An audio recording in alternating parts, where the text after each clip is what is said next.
And good morning, and welcome to No Apologies, Please. I'm your host, Gregory Meriweather, and it's good to be back. We've got a great show lined up.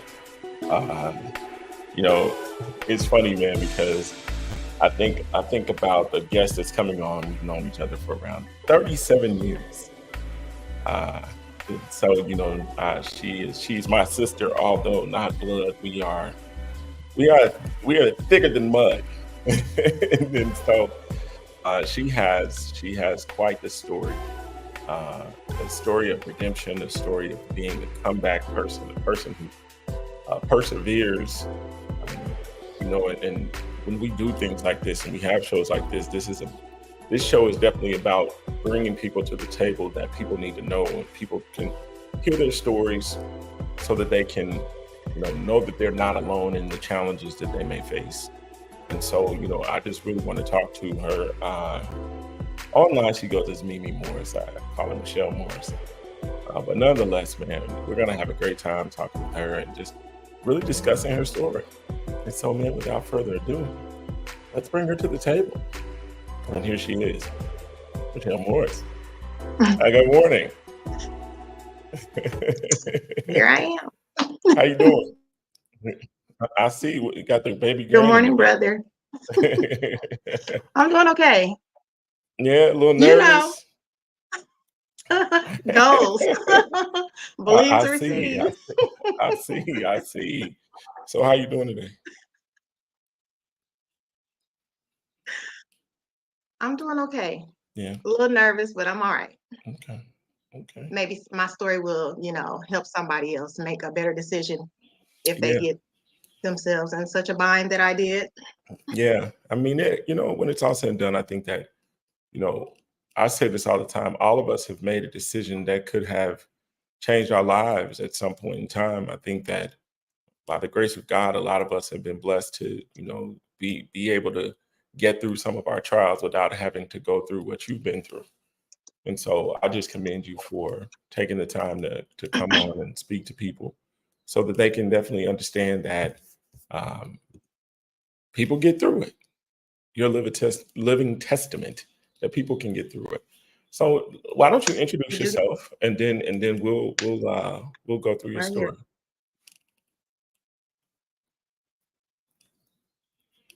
Okay. So my name is Michelle Morris. Like my brother said, we've been friends for forever. I appreciate the brotherhood that I have with him because since my living brother is no longer with me, I just appreciate the bond that we have, knowing that I can rely on him in that nature. Um, I've been through a lot, and the main thing that we will probably delve into is the time that I was incarcerated and the challenges I faced in there. And since I've been home since 2008 of March, and it's been challenging. But like he said, you can get through it. You have hard times, but you have liberating times. And one thing I want to say to him is just thank him for always pushing me and making me see the brighter side of every situation when I feel like, why is everything not going the way I need it to go? But you yeah, know, I'm still here and still pushing. no doubt, no doubt. And so I want to really just start with, let's just dive into the story and just tell people from where you were, and how you got there per se, if you're comfortable with talking about that. And just, and then we'll just kind of take that to just when you were incarcerated, and then we'll go to a different direction. So why don't you start there, and then we can keep going. Okay. Well, not to tell the whole story, but I was in a relationship, as many girls, young girls are, even women today in our age bracket. It's unfortunate that we find ourselves in a relationship with a man who is, saying one thing and doing something totally different. And prior to that relationship, I had already been through a lot, like child abuse, sexual misconduct from, family members and things of that nature that never really got dealt with. They got swept under the rug. And when you don't know how to get help at a young age about stuff like that, you just embody it. and you just try to cope the best way you can.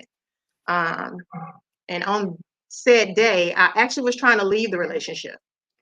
I had like packed my stuff. It was by the door. I had just come to the conclusion like this man is not about the right. I only was staying back with him because of another situation. Somebody tried to break in my house. So for safety reasons, I stayed with him.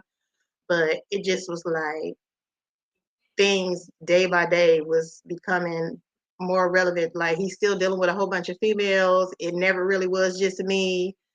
I was blind. I was young. I was naive. I was insecure. I was codependent. And because of that, I stayed in a situation that I should have left or probably never even been in.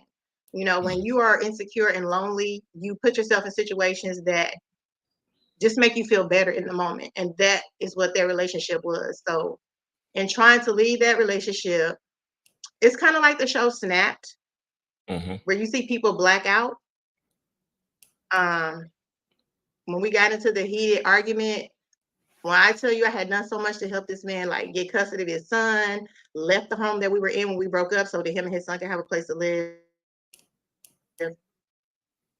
Um, and when we got into the argument, this man made me feel less than the ground I was standing on.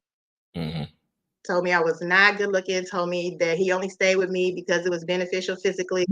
I mean, just tore me down every way he could verbally. And in that moment, I honestly could say that I just was like not even there. It was like I Mm-hmm. replayed everything that I had been through in life and blacked out. Wow. And then the next thing you know, I had a gun in my hand. Actually, I had two guns in my hand. I shot at him and then I shot him in disbelief because I really didn't think that I shot him at first because he took off running.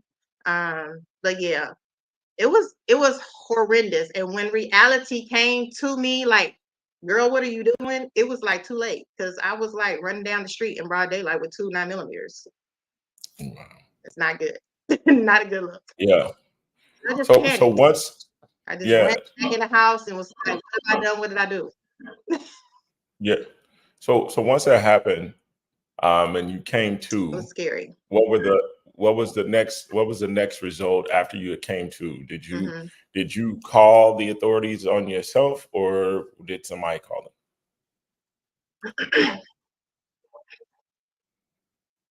Somebody called, and honestly, we do what it's just a muscle reflex. You call your parents. I was trying to call my mother. I was trying to call my father. I didn't even think to call the authorities. I was calling for help for the people that I knew to call for help to. I was trying to call my brother, not you, Mikolo, of course, but Mhm. and then I just sat there. And before, like this fast, like in the time frame that I could make a call to my mother, a call to my father, a call to my brother, the police were at the house. It was literally like a scene out of a movie because they were on the intercom calling my full government name, telling me to come out of the house with my hands up. And I was just like, is this really happening? Like, it was just like unreal, but very real at the same time. And I Yeah. just appreciate the officers, the black male officers. I wish I knew who they were, because it was already a terrifying situation for me. When the news station showed up, because they show up for stuff like that. They don't show up for our greatness, but they show up for our downfall. I Sure. was just like, please don't let them put me on camera. Please do not let them put me on camera.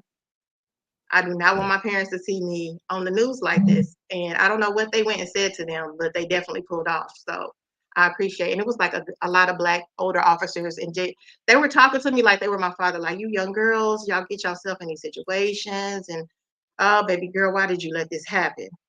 And I really didn't have an answer. I was just crying. Wow. And so Yeah. at that point, I can hear your mic, so you might want to turn it down a little. Okay. So at that point,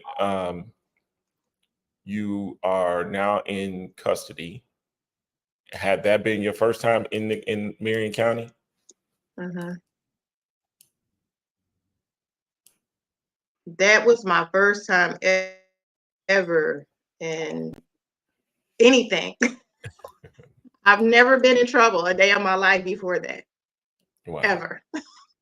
No Yeah. record, no arrest, no anything, because I'm not a trouble person. Yeah. And so tell me, walk So me it through was that experience. definitely an experience. Um, well, it's very uncomfortable because they put you in this paddy wagon, and if you've never been in a paddy wagon, that's an experience because it's hot. It was already hot outside. There's no air. There's not good ventilation, like little holes in the wall in a small square.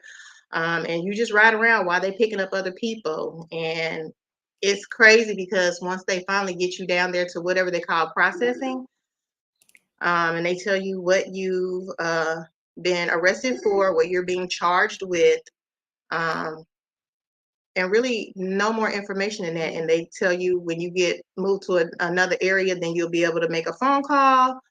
And I just kept saying, can I just use the phone? I need to call my father. I need to call my dad. I need to call my dad. And they were like, it's not time for that yet. And the man who was processing me, he was like, what? You really did this? Like, I have a hard time believing that you did what they're saying that you did. You just don't look the part. And I was like, I don't know what the part looks like. And I said, I just want to call my dad. Mm, It was wow. it was like crazy. So from that point, you sit there, you freeze, you're cold. It's an environment that makes you want to never ever go through anything else again. So you go through the process, and then after the process, and then they put you in a holding area. And since we being transparent, when they moved me to the holding area, they took us all together, all the women, to because they have us separated. The first person I saw when they took us off the elevator to put me in a holding cell was my brother, and Oh, he was wow. in disbelief. He just said, "Sister," and now I'm like, now I know why you wasn't answering the phone when I called. So yeah, and they put me in a holding tank, and I was terrified because you're just in a room with bunks, barely with mats, hard floor. A lot of women, there's no way to wash yourself. There's no door on the toilet. There's, I mean, all this possibly could have changed since then, but yeah, that was my experience. And every woman in there was just like, what did you do? Everybody gave me that look and that word, like, what did you do? Because you don't even look like you're supposed to be here. You are out of place. And I Mm. just balled up on the mat and just cried, like until they said I could use the phone. And then I was able to call my dad. And my How brother that sent the conversation guards down there like every day just to make sure I'm okay. so how did that That conversation conversation go with between, my yeah, dad, between you and your dad? Yeah. he just said, baby, what happened? And I really couldn't get the words out because I started crying. I just kept saying, I'm sorry. I'm sorry. I'm sorry. And he said, I'm going to get you out of there, but I got to see what they saying. He said, because when I called to try to pay the bond to see how much the bond was, they said that you had one, but they said that I couldn't pay it yet. And I was like, why? He said, I don't know. I got to wait to hear some more information. They're supposed to call me and let me know why I can't pay it. So that happened for like 2 days. And then, like, at the end of the second day, he said, the detective does not want you released. And they're saying that you are calling the hospital, threatening this man, saying that you should have finished the job and all kind of crazy stuff. Now, mind you, I ain't made a phone call to no number but 317-923-7355. Yeah. So, like, I'm not calling the hospital. It's a collect call. How can I call the hospital and make those threats? But when we went to court on the third day for the bond hearing, they initially set my bond at $80,000, and the detective was not able to show up. So the judge was like, well, I need to understand why she wants a hold. We need to make sure the detective can come in and give her peace.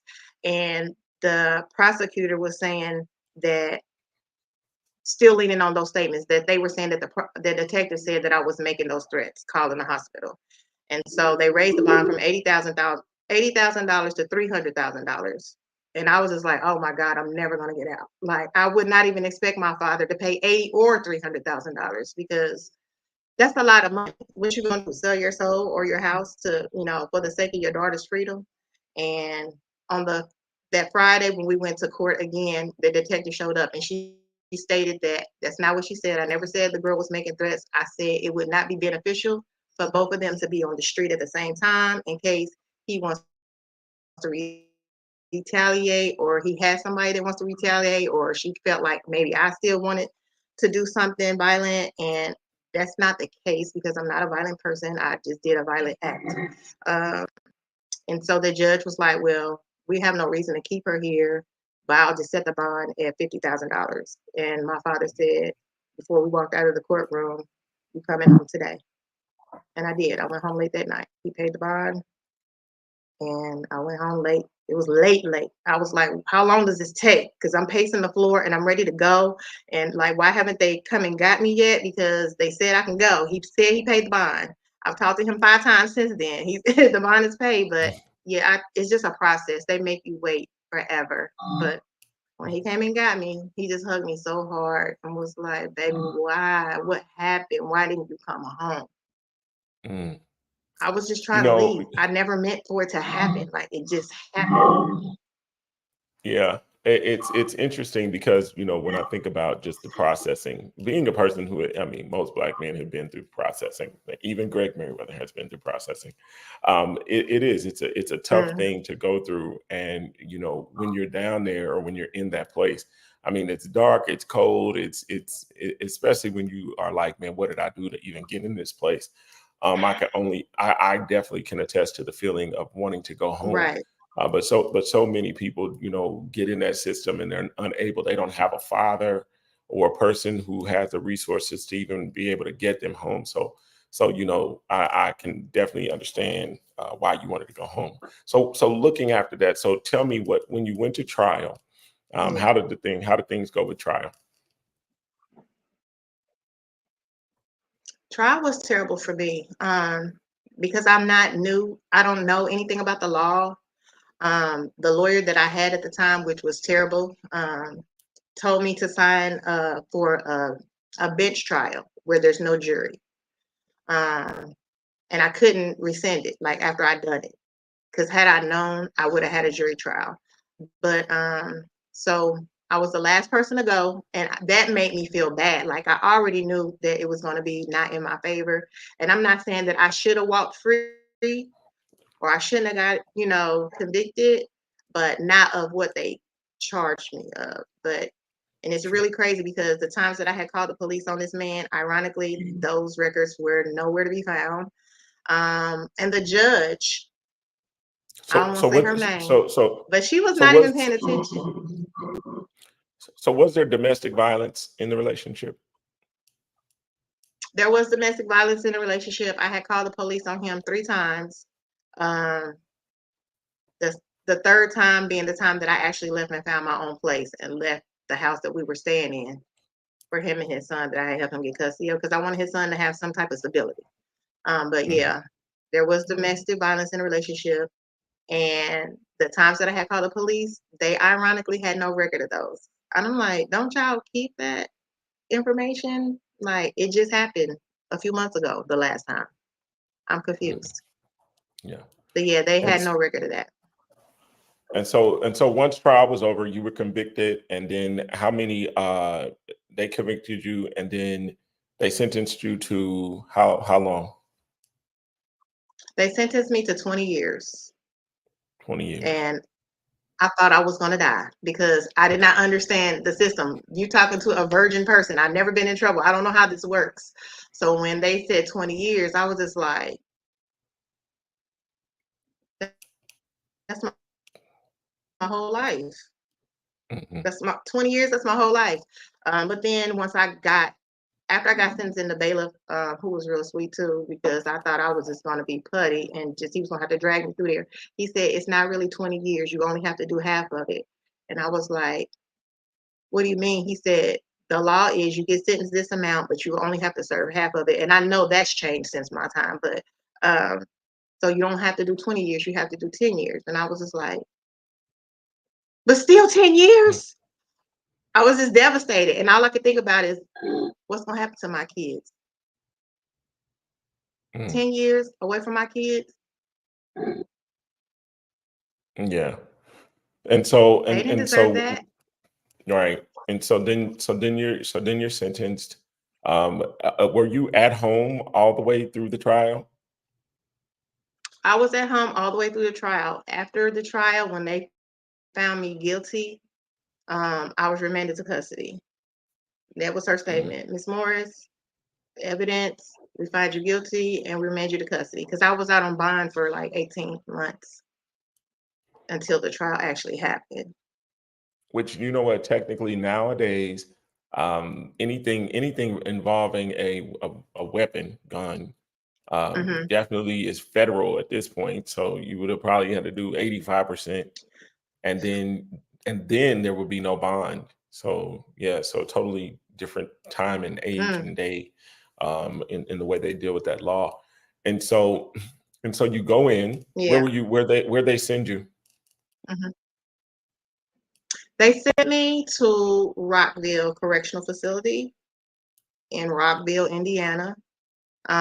First, the processing for prison. So once you get, you're going to prison and in jail. While I was waiting to get sentenced, I didn't understand why people were so happy to go to prison, but it's a cleaner environment because the county jail, Facts. when I was there, it was disgusting. It was very nasty, and I wish that on my worst enemy. But once I got sentenced to prison, and they like I got sentenced this day, they sent me the next day. So I was like, oh wow, I'm really going. They took you at the time, it was IWP, where they process you, do evaluations, and then they determine what facility they put you in, whether you stay at IWP or they send you to Rockville or wherever. And so because of my offense, I had to be in what they call maximum security, which was Rockville. So that's where I Mhm. did the majority of my time. Yeah, most people who are in the county are definitely rooting to get the process over if they're going to prison, because most are like it is a I didn't understand totally why. I was different like, environment. y'all want to go? Facts. But once I And got there, I understood like, oh, it's cleaner, it's wider, it's bigger, it's more, well, somewhat more space to walk around in, the living space, but it's a cleaner environment because the county jail honestly it flooded twice while I was there waiting to get sentenced.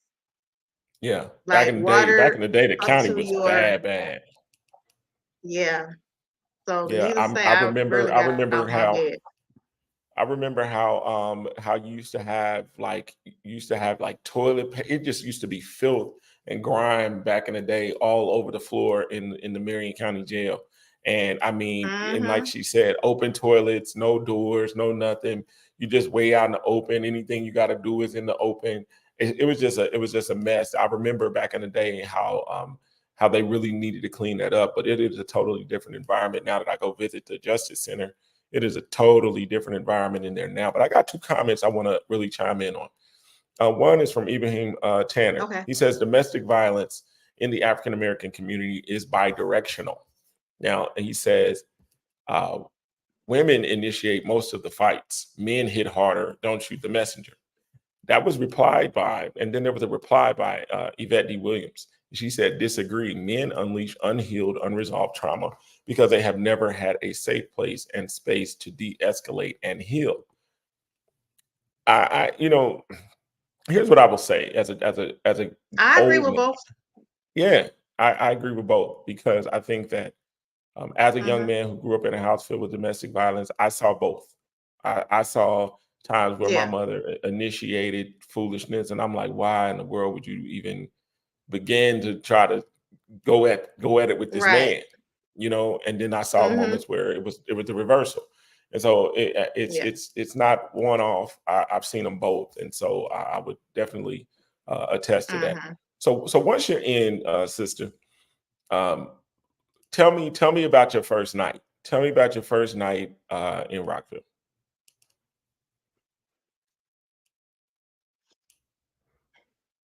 My first night in Rockville, it was New Year's Eve, and it was, those women were there, had already been there, and they were ready to celebrate. I don't know why, because lights out at 10 o'clock. So it's not like you popped in the bottle at 12 because the lights are out.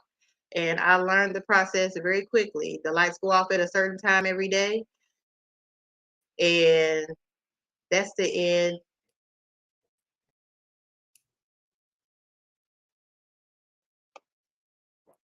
Can you hear I me? can hear you. I Yeah, I went can still out. hear you. But yeah, so it was just very scary because it was a lot more women. The dorm that they put me on, it's like rooms all across the top, all across the bottom. The building is split in half, the right side, the left side. So they're set up the same, but you know, you have like 100 some odd women on the left side, you have a 100 some odd women on the right side. You literally get a foot of space in between the bunks, side by side, and a foot of space between the end of the bunks and your lockers. And you have a drawer in the bunk, and that's your space, that drawer and that locker, like a high school locker, Mm. to keep And your personal belongings, which are nothing because everything is state issued. Every piece of clothing you had your last name yeah. and your number. Mm. So And I so still have so that you get a number. really so you get a person in there. That's what it said. Um, so you get a person in there that you don't know. Do you still remember who that person is? Have you ever contacted that person?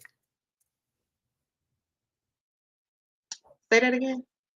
Do you remember the person who was in your cell with you when you first got there?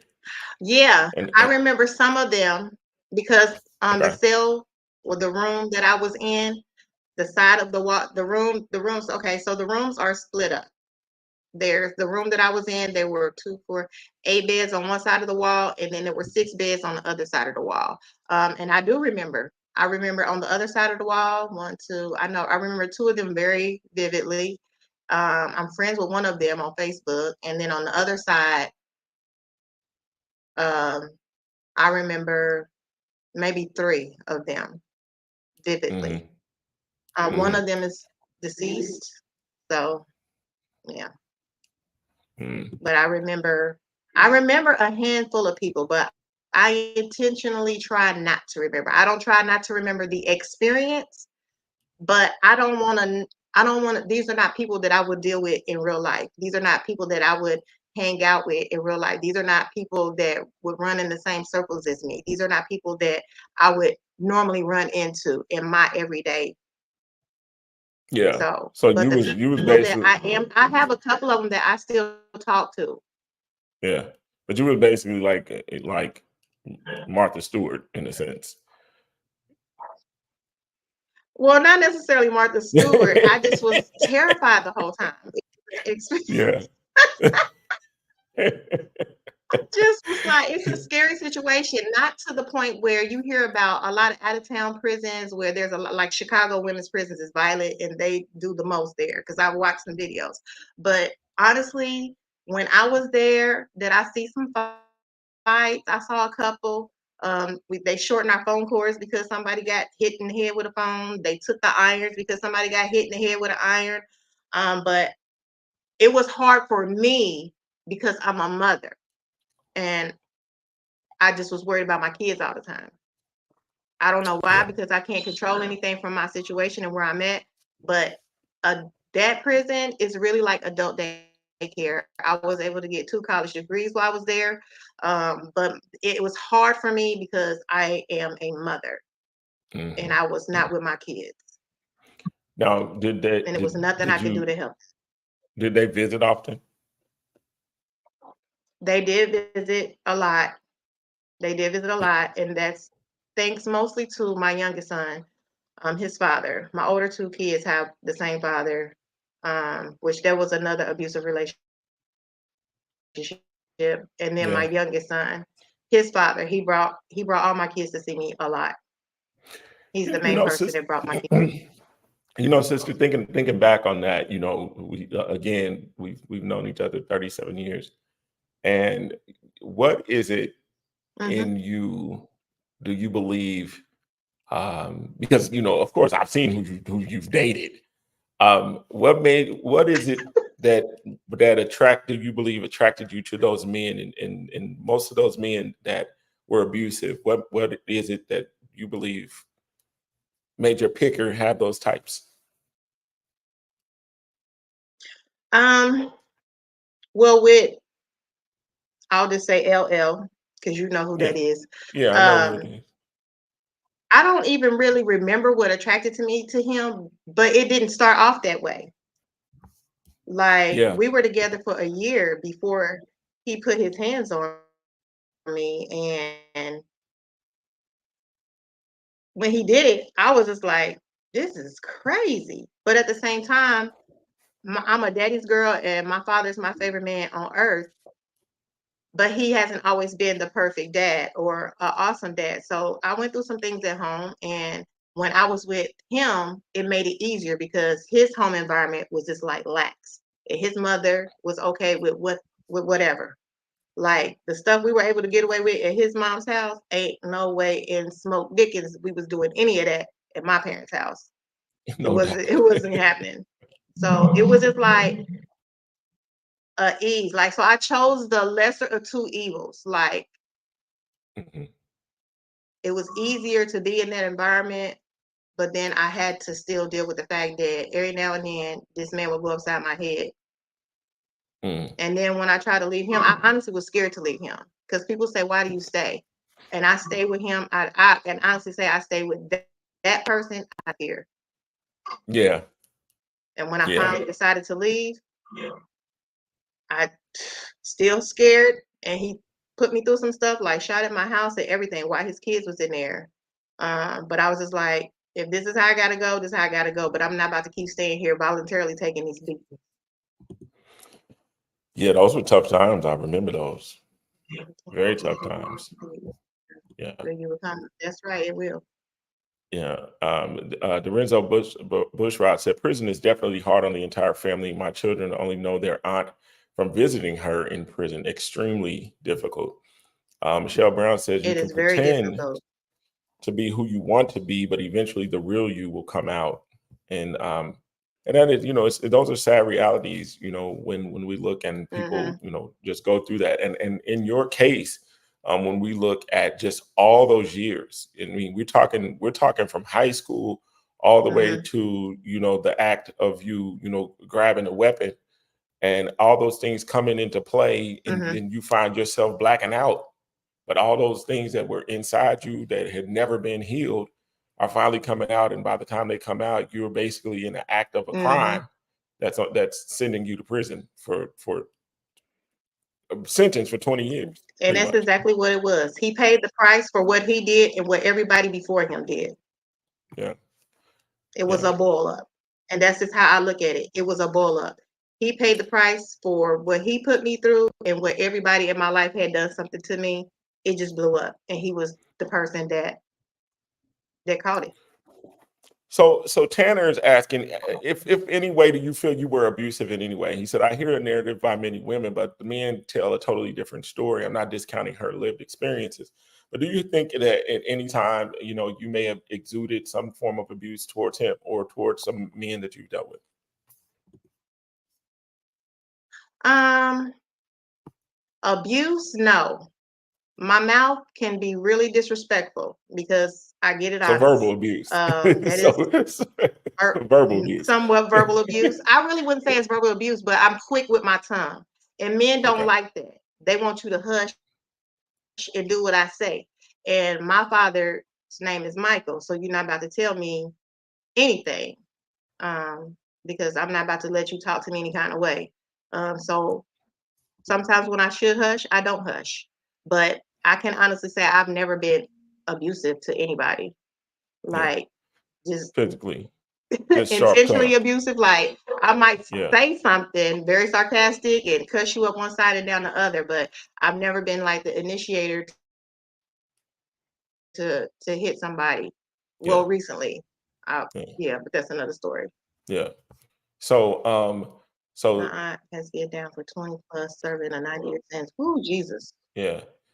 Yeah, so Michelle Brown was out. Then that abuse is then that is abuse, the verbal, and then then we understand we all have triggers, and as I Hmm. said at the beginning of this show is that Hmm. many of us have done a lot of different things. We just didn't get the consequence. We just didn't have the same consequence that she had by Right. serving time in prison. But Hmm. if in fact, let me tell you, in all transparency, I will say this in transparency to men. I was in a situation and angrily took a chain back, and I didn't know it was a felony, and basically was basically charged with a basically because of the cost of the necklace, it was a level 6 felony. And I had no clue. That's crazy, but we sure found And out. and found out the hard way, and basically was on trial, and luckily, it ended up getting dropped. But at the same Mhm. time, it's like I could have easily been in a situation where I could have faced time simply because I took something back that I thought that shouldn't have took back. And Right. so when it's all said and done, it's like we have to, one, when we're not cognizant of what the laws are, in some cases, in her case it's a little different, but in Mhm. my case, when I wasn't cognizant of the law, I know that, yeah, easily. And not to be a poster child for being a good citizen all the time. I mean, I had a trial in 1999. I had a situation in '99 where I could have went to prison for a long time, and so I've just by the grace of Mhm. God been blessed not to be able to go inside the penal system, but I have had some experiences. So when it's all Right. said and done, that's why she's here. She's on this show now because we're talking about stories that people go through, times that people have gone through, abuse, mental abuse, physical abuse, not feeling certain about yourself, and then lashing out. But now we're going to move on. Now that we're in the second half of the show, we're going to move on to redemption. So let's talk about, you do, how many years did you do in total? I did 6.5 out of Hmm. the I I got out in 2008. So I have been saying 7.5, but I really think it's 6.5 because I got convicted in 2001. I came home in March of 2008. And believe it or not, that was scary too because I was nervous coming home when my father came to pick me up, um, because he's been gone for so long. And it's like, is it really real? Am I really out of here? Am I really free? And I just nervous. I talked the whole time for 2 hours from out of town Yeah. to Indianapolis. My daddy was like, calm down. I said, and I kept looking out the window because I was like, are they coming back to get me? I just don't want it. I would just really want it to be over. I really wanted it to be over for real, but it really wasn't over because I still had to do 2 years of parole. Hmm. So Hmm. I did that, What impact do and you do? it What was it what was impact did you what impact did you being incarcerated have on the children? it was hard. It was so hard on my kids, and they tried to be strong, but individually, all three of them had a moment where I really couldn't pay attention to the other kids because I had to just literally hold that child. Hmm. On rare occasions, I had to like spend the whole 2 hour visit holding one of my sons, my youngest son more than anything, because my kids were very young when I left. They were 5, 8, and 10. So, but at some point, I had to just hold each of my sons one at a time for the whole visit and just let them have that moment and cry. And my Hmm. father, I did him so bad when he came because I'm his daughter. I'm his only daughter. And he never came back because it was too much on him. And because when his visit was over, I begged him not to leave me there, knowing there was nothing he could do to get me out of this situation. It's done. I'm there. And I cried, and you would have thought I was 5 and not a grown woman. That's how I acted when that man had to leave me from the visit. And my mother said he couldn't even drive home. He was torn up because there was nothing he could do. But my kids were impacted hard, and it's hard because I know that there are some things that I don't know about and some things that I do know about that they went through while I was gone. And it's like I hate that for my kids because you find out when you are in those situations, and I put myself in that situation, that the people that you think you can rely on, you absolutely cannot. So, Mm. and I hate that for my kids. And I feel bad because that happened because of me. Yeah. So a question is being asked, being that I'll put it up, being that was a major adverse child experience, did it affect them in their lifestyle as adults? Um, I really want to say no. I think that it didn't hinder their growth as adults, because Sure. my sons are all hard workers. They do well in life, and I have apologized time and time again for making, those bad decisions, those bad choices at the wrong time, not having control over my emotions or the situation to even put us in that situation to where they had to be without me. Um, but my oldest son says, "Mama, it's okay," because when you go through stuff like that, it builds your character. It makes you a man. He said, "I know that going through that is one of the reasons I am the man that I am today." And he said, "I didn't enjoy it." He said, "But I'm not going to let it dictate how I become a man and how I operate in life as a man."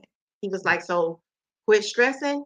We love you and you're still our mother. So he said, don't beat yourself up. Forgive yourself because we forgive you." And I'm just like, that made me cry because I still feel like, yeah, because you can't fix it. You can't take it back. You can't get that time back. But I'm just thankful that it didn't, because they're not strung out on drugs, they're not in the streets and gangs, like they never ended up in those situations. So Who had even the with, kid? because Who my had the oldest two kids? kids, their father was gone too. So who had the kids during your incarceration? So my kids they were with a couple of people. They started off with my brother, and then they ended up with my parents, and then they ended up Gotcha. with their paternal grandmother. Okay. Okay. So moving on. Yeah. So you get home and you begin the journey of rebuilding and rebranding Ms. Morris. Mm. So tell me about when you get home and some of the things that you faced when coming home. When coming home, the main thing was opportunities for employment were really hard, because I had a good job before that happened, and so if you weren't humble, if you weren't humble before then, you definitely will be humble after that, because you have to take the jobs that you know that you deserve a better job than that, but because of that situation, it put me, I had to be a cashier. I had to work at Five Guys Burgers and Fries. I had to work at, I worked for minimum wage for a lot of years, but it also affected me because a lot of people, instead of listening to what happened, they just saw what I was charged with, and they just try to make me that person. Like they Mm, just try to paint me as a monster. A monster I am not. And I don't boast or brag on my situation, but I never lie about it. I don't, yeah, just tell the world, yes, I was convicted of this. I did this much time in prison, but I don't lie about it. If somebody asks me, I'm honest about it. But I don't just go out screaming to the world, yes, this is my story. sure. But here It I took a am lot to telling get my you on story. here. But yeah, It took a so lot to get you to tell it. And so you're because looking people and are you're so you judgmental. they are. They are. So you're looking for jobs. Hmm. Um, Hmm. housing. Tell me about housing. Tell me the pitfalls of housing. Whew. Jobs and housing both were terrible. You get the no's. I've heard so many no's, so many no's, and they don't care. Like some apartments will, if the conviction is 0 to 99 years, and I'm like, 99 years, that's not even realistic. But if it's any type of physically violent offense, they do not want to rent to you, especially if it's within a certain time frame. They do not want you. Like some people are like, as long as it's like 5 years or less, or more than 5 years, they will, or more than 10 years, they will. Um, but a lot of places are just like, absolutely not. That's just that's it. That's their policy. They don't want any violent offenders whatsoever. They don't care how long it's been on Mhm. their property. And you just have to, whew, you know, pray for change and pray for time to pass. Since some time has passed, I have been able to put myself in better situations. But it was hard at first because I got a lot of Yeah. no's, just because of what it was. So you had an interesting situation with your record, and uh, let's keep it 100. No one has died, but there was a snafu in Yeah. your record that basically put this individual basically being killed, and this person was not. Yeah. Someone made a It mistake. was not. Can you walk me through the process of what happened and how it got rectified? I can. And I only found out because I applied for some apartments and I asked because, you get tired of wasting money. You don't have money to blow on application fees. And I'm like, what is your policy on felony or misdemeanor offenses? Like, what is it? And they was like, as long as it's not this, you're good to go. And I was like, okay, good, because it's not that. They was like, basically, as long as it's not murder, you're good. And I was like, okay, good. So I applied. The girl was like, oh, you should be fine. And then I get a denial letter because I'm listed as a convicted felon for felony murder. And I'm like, I promise you I didn't kill anybody. That is not the case. So when I went looking, sure enough, that's what it was. And what happened was, when paper files got transposed to electronic files, yeah, they were just a little careless on my behalf. And I was able to lean on my brother. I was like, listen, they saying that I killed this man, and we both know he is not dead. Hmm. He is not dead. That is not what happened. So my brother was able to call some people to look into the matter. And they was like, yeah, definitely, she got messed over and her paperwork is really messed up. So they put me in touch with somebody that I did not even know my brother knew, Miss Silva, who is a Oh, Lonnie Silver. lifesaver and a game changer. And I Absolutely. appreciate her and her student team so much. They had to do some research, and I helped them, met with them, and they put the motion together. And thankfully, I didn't have to actually appear, but I was prepared to appear. Um, and it took some time.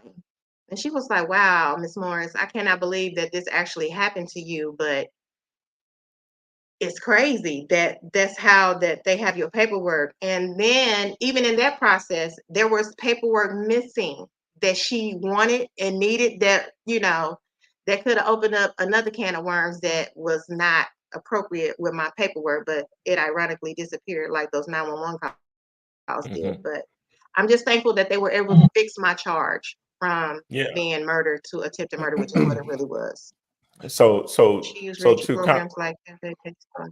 so to kind of recap what she's saying. So Can I when address she that comment? yeah, go ahead. Go ahead. Go ahead. I did try to use reentry, but unfortunately, the reentry programs that I was introduced to was for basic, like people who didn't have an education, people who needed a GED, people who needed drug rehab, people who needed uh, help with writing a resume, learning how to do an interview, learning how to dress for an interview.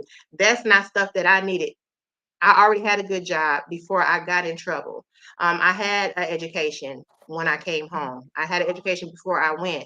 Um, so those reentry programs, hopefully they've changed since then, but they just weren't beneficial for someone like me, who I just needed help getting in the door of a better opportunity for employment instead of having to start at the ground level. Yeah. So basically recapping. So Hmm. when she reached out to me, she basically was like, "Man, this is showing as a murder on my record." And I was able to get her in touch with the I call it, she's amazing, Lonnie Silva, amazing professor down at the McKinney School of Law here in Indianapolis. And then Hmm. Lonnie and I ran with it, and then we ended up getting Ryan Mears involved. And because Ryan helped and was like, man, this is something that Lonnie could work on, and so on and so forth. And for our systems to be able to make that type of mistake is crazy to me, because it truly, I mean, how many years was it before you actually realized that you had something on your record that was not true? Years, because this happened when I realized it. It was in 2000 and 2020. Hmm. 2020. I had no clue. No clue. Wow. So it's like, how many no's did I get because the information was incorrect? You know what I'm saying? And I had no clue that the information was incorrect. It was only because I had got a hold of somebody at this leasing office who was telling me, no, you're fine. As long as it's not murder. If it's attempted murder, you're fine. And it's been this many years, yeah. She said, but if it's murder, they won't. And I was like, okay, I should be fine. And then that's why I got declined.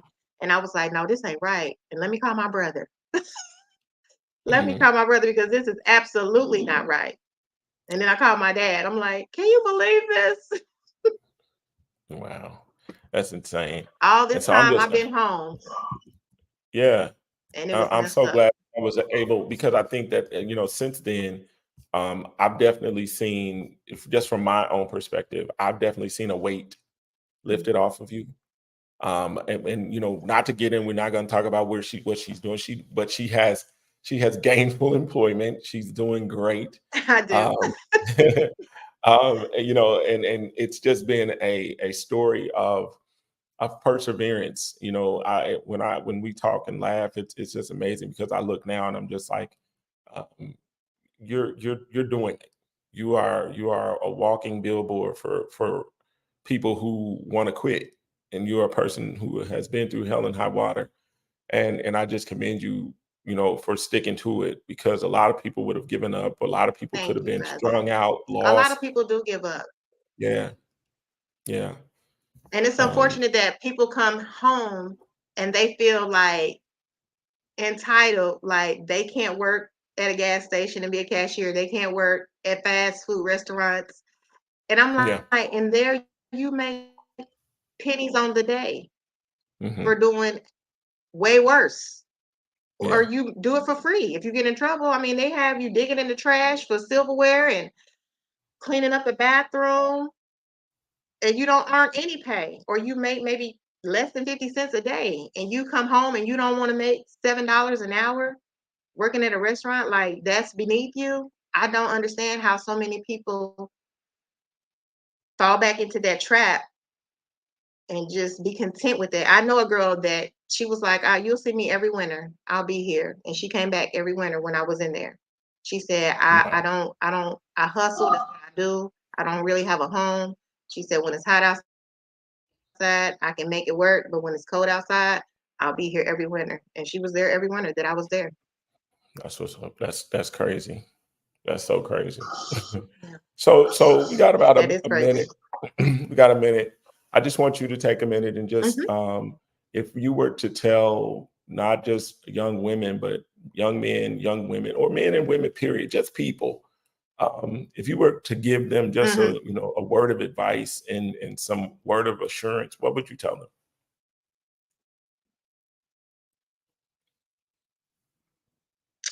To love yourself, get a relationship with God, and love yourself, and never think that situations are so bad that that has to be your last resort. There's always another option, because that was a blurry choice. It was a bad choice, but it was still a bad choice that I made, and it affected me. It still affects me. It may still affect my kids. Um, and it's something that I have to live with forever. So just love yourself. And no matter what you're going through, know that there's a way. The light will always come when you least expect it. The light is there. You just have to look for it and hold on to it and stay steadfast, stay steadfast on that path, even when it Yeah. gets hard, because it has been hard. It has been hard. It has been a struggle. But at the end of the struggle, there is joy. And I'm so thankful that I never gave up. Mhm. Just Yeah. And I'm telling you, push for purpose. Look for your purpose. and just focus on that and look for joy. Just focus on joy and loving yourself And I'm gonna because add tomorrow to is that, not man. promised. But I'm so glad that I never gave up on my tomorrows. I'm gonna add to that. Get you some good people.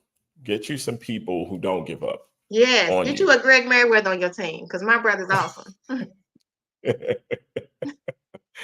Thank you. I truly appreciate that. But no, we go through it, we stick through it thick and thin. It's been a long journey, but Mhm. you know what? I'm just thrilled that, one, I'm thrilled that you came on because I think that by telling this story, uh, it is definitely shedding some weight for you. And not only that, it's shedding some weight for you, but it's also helping some people who could be going through. And so I just want to say thank you for coming on the show. um, she's definitely one of my biggest supporters. I look at her page and it's just full of my show. I am. And so that's my girl, it's my sister. I love you dearly. But yeah, thank you for coming I on, love you. and get to work. And I'll give you a shout later. I know you will. I love you. Thank you, everybody, for taking the time to listen. Have a wonderful day. All right, peace. All right, man. That's been Michelle Morris. I mean, when it's all said and done, man, this show, um, this show is it's near and dear. It's about the community. It's about real people. No apology, no apologies, please. We are unapologetically going to talk about some things that people normally don't want to talk about. Some days the show will be fun and funny. Some days the show will be challenging. Some days, we'll hear some things that may upset us. But at the end of the day, we're going to talk about it, and because that's what we have to do. Our community has gotten to a place where we are, so passive. I was having a conversation yesterday, and I know sometimes I could get under people's skin, and because I'm always thinking about how it impacts the people. And sometimes people are just like, I don't want to know. But when it's all said and done, it's like I'm like, how do we qualify living life if we don't know what life is? A lot of us turn a blind eye to the issues and think that by turning a blind eye, it makes things better. Well, no, it doesn't. We definitely have to keep our eyes and ears open, be cognizant of what's going on, be able to share information, talk about your trials. We grew up in an era where parents did not tell us who was who and what was what. They hid a lot of the information. And if our people are hiding information, and the information about us is not being told through our history books or even in our schools, then we are people who, what does it say? Our people suffer from the lack of what? Knowledge. We got to be people who share the knowledge, man. So with that being said, man, let's move on. Let's get our verse of the day today, because that's what we do every single day. So let's look.